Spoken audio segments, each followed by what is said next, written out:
tabii düşünüyorum. Düşünüyorum çünkü onu anons ederken şimdi aslında demezsiniz ya. Abartıyorsun demezsiniz. Yani aklımdan geçenleri geldiği gibi söylersem bence kesinlikle abartıyorum demezsiniz. O da alıştı. Yani yıllardır her seferinde aynı şekilde ona sarılmama ve aynı aşık yani net olarak aşık gözlerle ona bakmama alıştı. Böyle dünyaya zerafet neymiş öğrenelim diye gönderilmiş. Bir de hani böyle masallarda olur ya prenses doğar ve ona hani sonsuza kadar aynı kalma iksiri verilir. O zamanın büyücüsü tarafından sonsuza kadar hep güzel ve aynı kal. Yapılmış bu. Doğduğu an yapılmış, kesin bilgi yayalım. Çünkü gördüğümüz günle aynı. Bir tane cümlenin peşinden gideceğiz ama ben onun peşinden gideceğim. Kesin bir şey öğreneceğim çünkü ondan bugün. William Shakespeare diyor ki sadelik aklın özüdür. Ya zaten güzel, sade, akıllı. Yani yok çok az bulunur bir şey. Bak söyleyeyim, çok iknasınız bu duruma. Söylüyorum. Arzum Onan. Ben abartmıyorum. Herkes için böyle ben abartmıyorum. Sarılacağım. Sarıl öp beni, hep öp sarılsan Ben bana. miyim hep? Senden ne gelecekse bana gelsin. Ya. Ay çok Bir şey söyleyeceğim. ya onur Bütün ettin beni. sırlar Çok burada teşekkür ederim. açıklanacak. Bunların hepsi Hadi bakalım. gerçekten.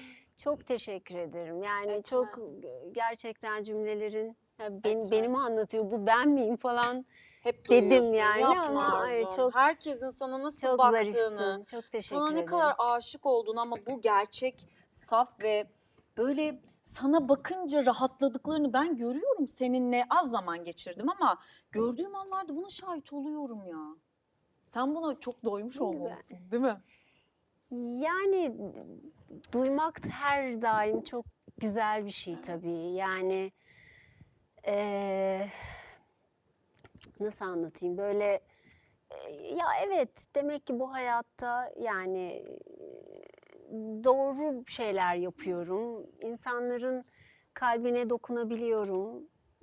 Nezaket benim için çok önemli bir şey. Yani o anlamda sınırlarım net ve ben öyle biri olduğum için bunu da görmek istiyorum. Bu biraz Orada etki akrepsin tepki aslında. galiba. Ya o kötü bir şey. Evet, bildiğin şu. Yani bir canım acıdığın, iyiyi de kötüyü de unutmuyorum. Hiçbir şey unutmuyorum Oo. yani.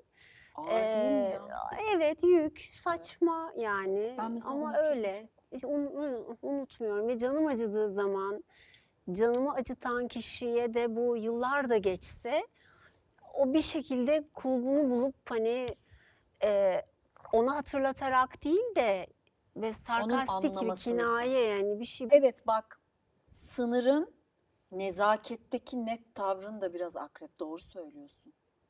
Yani çok, sana kimse öyle hayhuyla gelemez yani. Mümkün değil. Yani net bir tavrım olduğunu düşünüyorum evet. Ve bunu da ama öyle olmalı diye yapmıyorum. Bu 20 yaşımda da böyleydi Evet, herhalde. öyleydi. Belki gittikçe daha kemikleşmiş olabilir. Ama alan ihlali, sınırlar, hani bunlar çok önemli çizgiler benim için. Yani o sınırlar biraz flulaşınca ben konforlu olamıyorum. Kendimi iyi hissetmiyorum zaten. Keşke Sonra herkes zaten böyle canım da olsa. acıyor Evet. falan. Yani ona da gerek yok. Küser misin peki? Eskiden küserdim daha gençken. Şimdi kademe kademe mesafe koyuyorum ve çekiliyorum. Yani o Yok oluyorsun. zamanla eriyor. Evet. Oo. Bunu da bilinçli yapmıyorum aslında ama oraya getiriyor her şey zaten. Yani o da küsmek çünkü çok hani saçma bir şey. Çözmüyor. Çözmüyor. O da bir yük. Evet. Zaten yüklerimiz var. Bir de böyle küserek niye ekstra yükler edinelim kendimize. Ama zaten canını acıtmış demektir. Buna bir daha izin vermemek. Yani o netlikte durma. İşte gene bir sınır. Yani bana bunu bir daha yapmasın. O zaman da aramızda bir mesafe bu. Güzel, güzel bir mesafe bu deyip onu biraz daha belki o mesafeyi genişletmek. Kendine çok mu iyi bakıyorsun? Öyle görünüyor. Şey olarak, fiziksel Her olarak. şey, evet, fiziksel olarak. Böyle için. lütfen. Yani ben orada lafı uzatayım. Sanki böyle Bu arada küpelerim çok sıktı. çıkar göründü. istersen. Ben de çıkarayım mı küpelerimi? Yok, İkimiz de çıkar. küpelerimizi çıkaralım mı? Sıktı, alışık değilim. Evet, Klip ben de. Ben de sana Oh, süslendim. Gerçi ben seviyorum çok takıp takıştırmayı. güzelsin. Sen ne kadar Çok sadeysen ben o güzelsin. kadar takıp takıştırıyorum. Ama çok yakışıyor Ama ve senin hep için çok sade oldum güzelsin. bugün. Senin küpeleri. ışıltın ve renklerin güzel. Yani her zaman çok güzelsin. Teşekkür ederim. Çok mu bakıyorsun kendine? Yani bakmış olmak için yani bilmiyorum, yaşam şeklim belki. Değil Hani mi? çok geç saatlere kadar oturma, erken yatarım, erken kalkarım. Pandemiyle daha disiplinli bir spor hayatım oldu. Tükürük bezlerim çok sağlıklı değil, o yüzden çok su içiyorum ama bu iyi bir şey, işime geliyor. Tatlı çok sevmezdim, bu iyi bir şeydi. Artık seviyorum, biraz menopozla birlikte. Evet, bütün bak, hormonlar şaştı, artık tatlı değişiyor, değil mi? seviyorum. Peki etkiledi mi vücudunu? Etkiledi biraz bel bölgem yağlı. Spora biraz görmüyoruz da o tabii de yüzden onu. spora biraz o yüzden düşmüş Tamam, olabilirim. peki. Ama yok, severek de yapmaya başladım. Yani o salgılanan hormonları seviyorum Değil ve mi? onları istiyorum yani. Onun dışında çok makyaj yapmam. Cildimi temiz tutarım.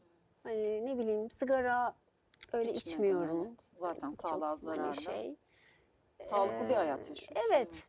Evet, hep böyleydi. Hep öyleydi Ama ama. genetik olarak da şanslıyım. Onun da altını hep çiziyorum bana bu sorulduğunda. Evet, ama şimdi zaten cümlemin sonu öyle gelecekti. Babacanı tabii tanımamız şansımız olamadı maalesef. O hikayede tabii minicik değineceğim ama anneciğin de bir anne yani. O da muhteşem güzel bir kadın ve Güzel bir cildi. kadın. Evet. Senin Teyzelerim, güzellik oradan zaten. anneannem keza, o da 92 yaşında kaybettik. Hiç Allah yaşının rahmet kadını eylesin. değildi, o da çok O da genç. gençti, evet. Büyük bir şans değil mi bu ya? Şans. Evet. Bunu yaş ilerledikçe bunun daha çok idrakına varıyorsun. Evet. Bir yandan da nasıl yaşadığın, alışkanlıkların, ruhun etkiliyor.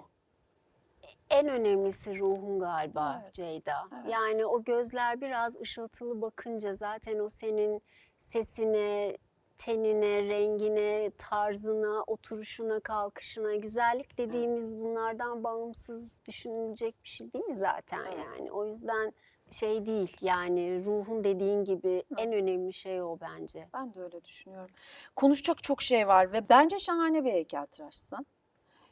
Her şeyi bir kenara bırak yani. Bizim hayatımıza verdiğin bu kelebek, yani benim için gerçekten çok narin bir kelebeksin yani, eğer bir karşılığı olsa bunun. Bütün bu öğrettiklerin, hayat duruşun, evet şahane bir mankendin, hala bence öylesin. Son fotoğrafların nedir öyle? Ya Bir teşekkür işbirliği ederim. yapıldı ve bir fotoğraf Ya. var. Bakmalara doyamıyorsun zaten, böyle kalıyorsun yani.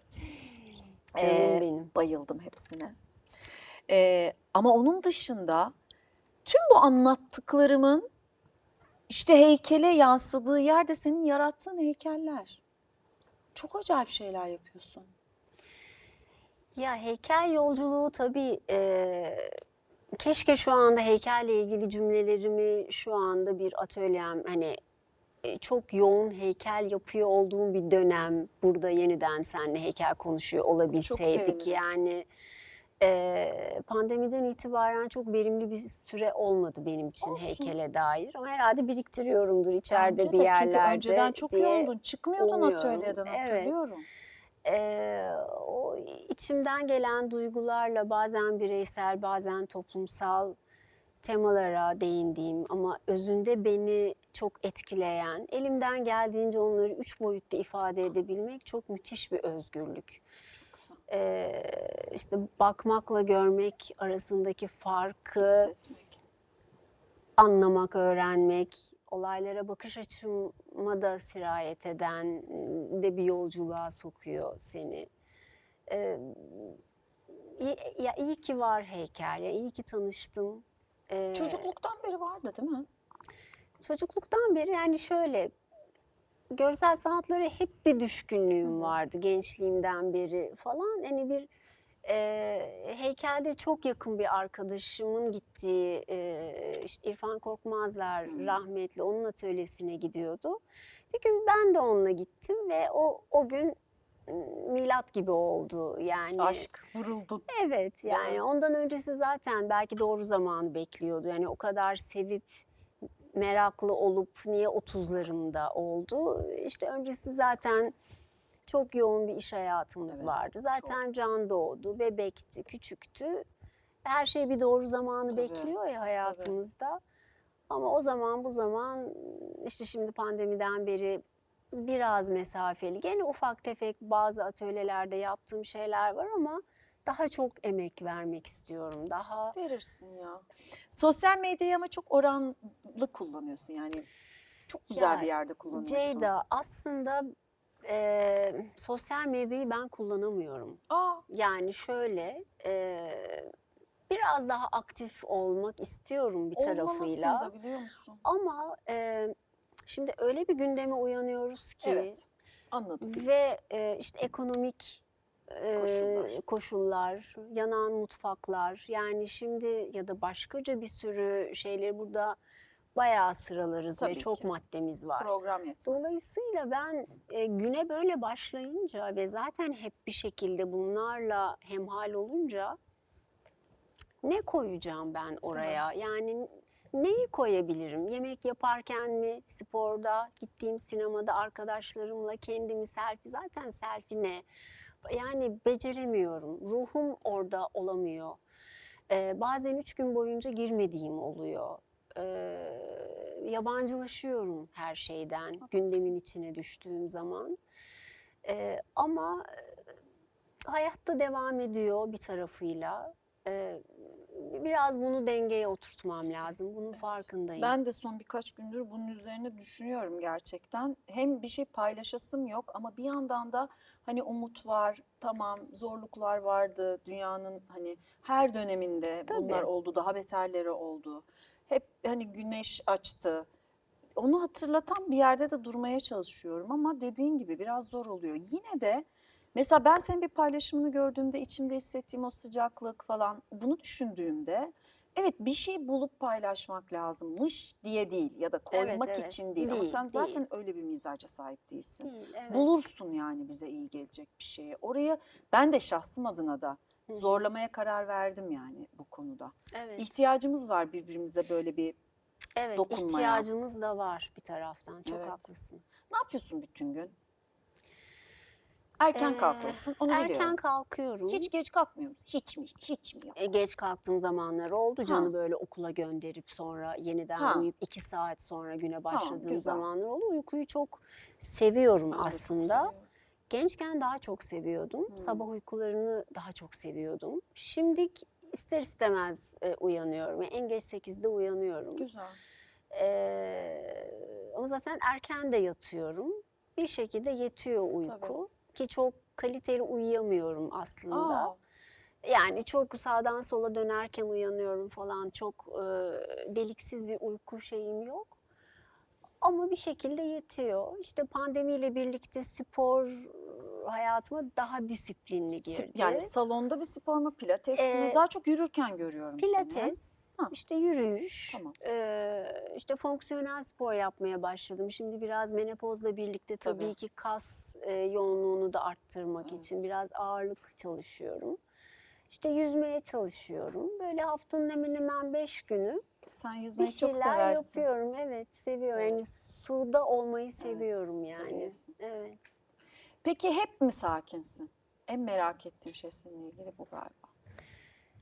Yani genel olarak sakinim. Evet, yani çok fevri biri olmadım hiçbir Özür zaman. dileyerek sakin atın tekmesi pek olur lafını da bir hatırlatarak hep sakiniz. Çünkü ben gıyabında da bunu söylüyorum. Ne kadar sakin diyorlar. Ben diyorum ki ama o bir akrep burcu ve bence sinirlenince pek etrafında olmamak lazımmış gibi geliyor bana diyorum seninle ilgili. Yok öyle değil. Değil misin? Değil. Öyle değil yani tabii ki sinirleniyorum ama çok fevri bir yerden ele Değil almıyorum misin? konuyu yani. Aa, Evet. ben seni Yok. çok ama bu böyle bas bas bağırmak değil. Seni hiç bas bas bağırırken hayal dahi edemiyorum ama mesela bir bakışınla ben oturabilirim gibi. Ya öyle bir anladın Ha, mı? evet ben biraz fevri derken hani Aa, sanki daha O yüksek. benim. O benim. Ben çığlık atıp sonra ne oldu ya tamam bir sinirlenmiştim geçti nesi vardı ki falan o benim. Ama zarafetten bahsediyor sensin. Dolayısıyla senin öyle bağırdığını hayal dahi edemiyorum. Yok. Ama evet. hani bu evet Bu ses ne kadar bağırabilir? bağıramaz. Ama o göz öyle bir bakar ki. Evet, Değil o mi? doğru. Evet, Tamam. haklısın. Ben bunu hissediyorum Bunu. sende. Hatta bir arkadaşım şey diyor hani burun deliklerin şişti yine falan. Burun mu deliklerin şişti? Yani burun deliklerin Şişmemiştir. şişti. Yani hayır yani geliyor gelmekte olan. Bir sinirleniyorsun anlıyorum yani diyor yani. Öyle de anlarım oluyor tabii. De. Maksimum ne yapıyorsun? Maksimum yani. En Ay delirdiğin şimdi. an. En delirdiğim an giderim herhalde. Ha gidiyorsun. Giderim herhalde. Yani orayı terk ederim muhtemelen. Ha. Çünkü orada kalıp onun varabileceği hiçbir yer yok o noktada. Yani konuşsan konuşamazsın. Anlatsan zaten Anlaşılmayacak, duyulmayacak. yani işte demiş hani ne kadar anlatsan karşındaki anladığı kadar var. Yani o noktada zaten o seviyeye de geldiyse zaten belli ki o anda bir resetlemek lazım her şeyi ve giderim. Gitmek. Sert. Yani sonra dönerim tabii, Tabii, de. tabii, Yani dönersin hani canım. ama o anı orada kalarak daha fazla yıpratıcı hale getirmemek lazım sanki. Yani bunu da bilinçli yapmıyorum tabii ama Yok. gidiyorum yani.